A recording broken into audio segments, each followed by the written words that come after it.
Bonjour Internet, j'ai écrit un livre. Il s'appelle « Quand est-ce qu'on biaise ?» Quand est-ce qu'on biaise sort le 9 janvier 2019 aux éditions Humaine Science.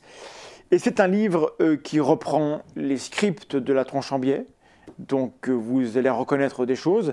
Les textes ont été revus, corrigés, modifiés, améliorés. Il y a dedans les références scientifiques, des notes de bas de page, pas mal de choses. Il y a également des chapitres qui reprennent des articles publiés dans La Menace Théoriste, mon blog.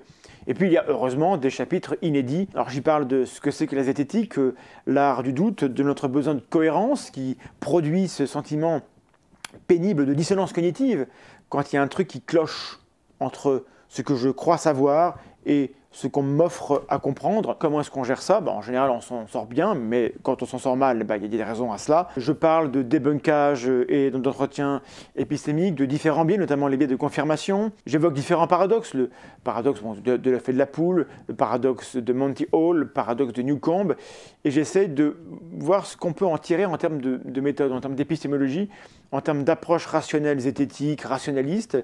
Qu'est-ce que ces paradoxes-là peuvent illustrer dans notre manière spontanée de pas forcément bien cadrer les problèmes. J'y parle de vigilance épistémique, j'y parle des influences sociales. Et donc voilà, pour soutenir le travail de la chaîne et mon travail personnel, vous pouvez l'acquérir chez votre libraire préféré, près de chez vous. Préférez ça à une commande sur Internet, sur les gros sites qui ont des politiques pas extrêmement éthiques. Faisant tous un effort, ce sera mieux.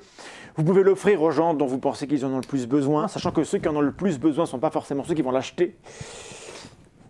Évidemment, la première leçon de la zététique, c'est que la personne qui peut le plus nous tromper et nous manipuler, c'est nous-mêmes. Et ce livre, j'espère, apporte des éléments pour mieux se méfier de nous, pour être moins complaisant et pour faire l'examen de ce que nous tenons pour vrai, des raisons pour lesquelles nous les tenons pour vrai, et des efforts que l'on a produits ou pas produits pour tester ce que nous tenons pour vrai. Et c'est certainement pas un bouquin qui a vocation à vous donner des briques à jeter à la tête des croyants ou des gens autour de vous. Nous avons tous un cerveau imparfait, alors il marche en général très bien, mais quand il ne marche pas bien, comment voulez-vous savoir depuis l'intérieur de votre cerveau que votre cerveau vous dit de la merde?